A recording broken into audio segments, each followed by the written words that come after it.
A fundamental idea was that when people going to the theater turned off of Main Street, they would see lights on. That indicates that there's a show tonight. There's something that's happy that's going to happen.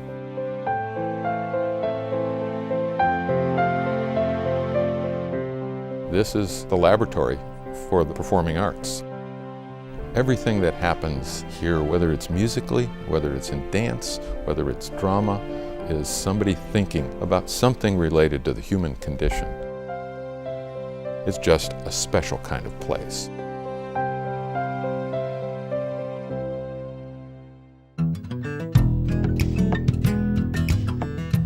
We were very fortunate in having the property and the space that we needed, and having Nils, who had a professional interest in the buildings, and a very good architect.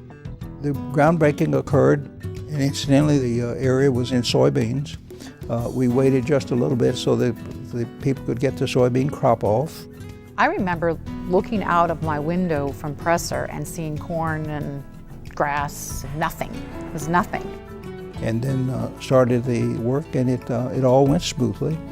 From the beginning, the idea was to have it first rate, and all of the design features were intended to carry that out. And both Nils and the designer worked on that, having it distinctive and very practical. I remember standing actually right back here when it was just concrete blocks, looking up while they were installing the chandeliers. And I remember thinking, wow, this is going to be a phenomenal facility. That was a characteristic of the thought that went into many features of it, always with a view of what's going to happen on the stage.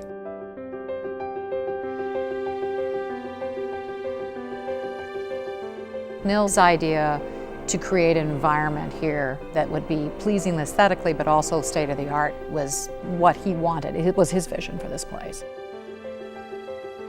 From the time a person entered, there was a feeling of being in an arts atmosphere.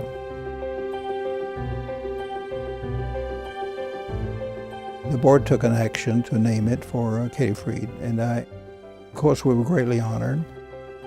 The Freeds, they were especially interested in the performing arts.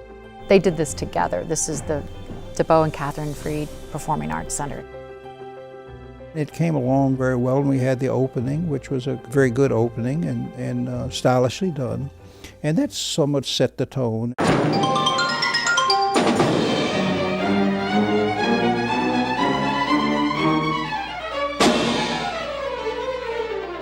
When that curtain went up and that orchestra went and the students, it was phenomenal.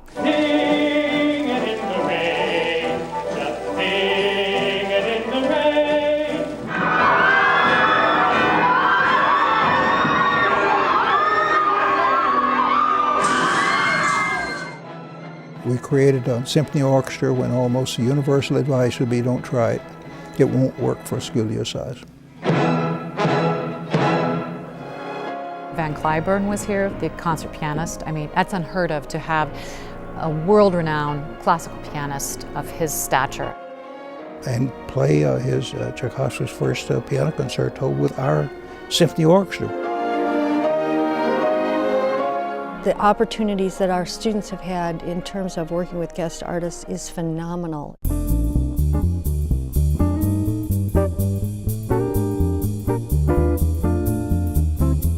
The audio here is great, the lighting is great, and the attitude of the stage crew is perfection.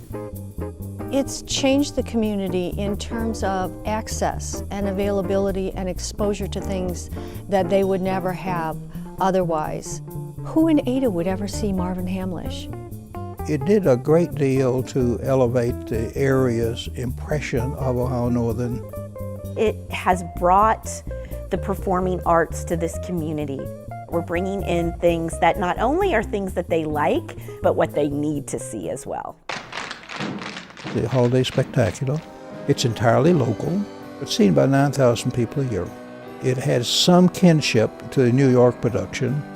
It is today strikingly successful. Katie Freed and I had gone to see the shows in New York. We very quickly passed them by.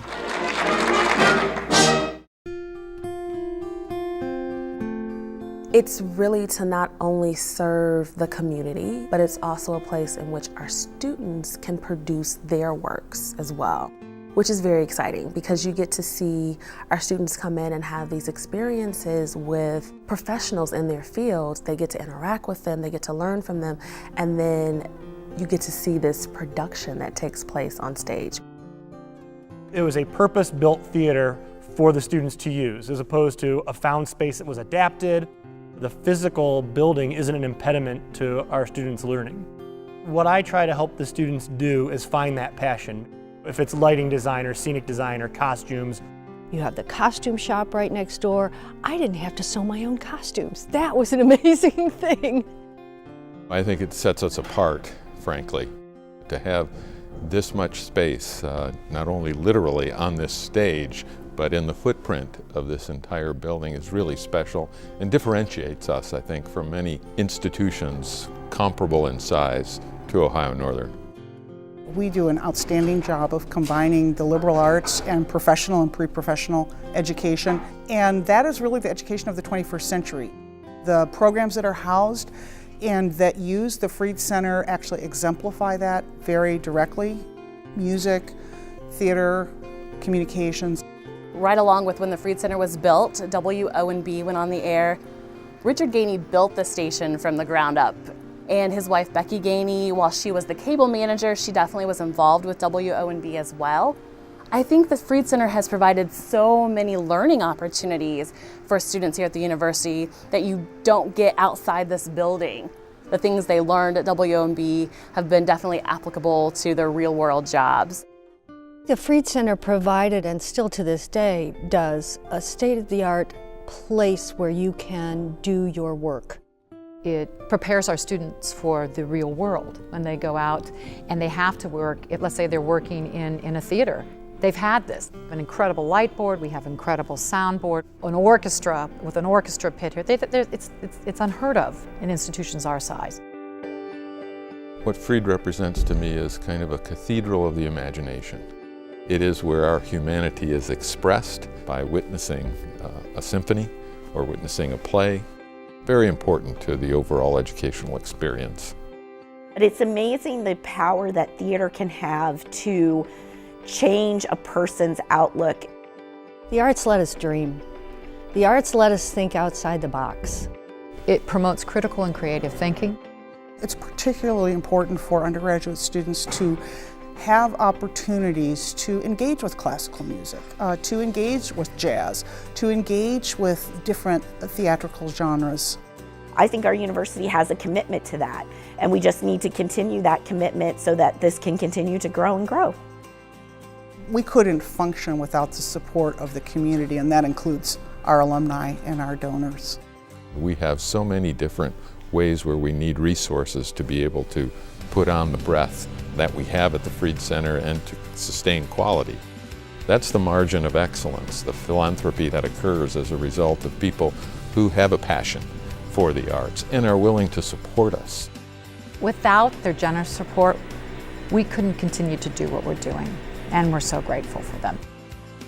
To our donors, underwriters, angels, our supporters of the arts, our volunteers, our staff, thank you for 25 years of all that you've done to help make this season and every season a great one. Thank you. It's been a fabulous journey. I'm excited about what's to come. There'll be good years.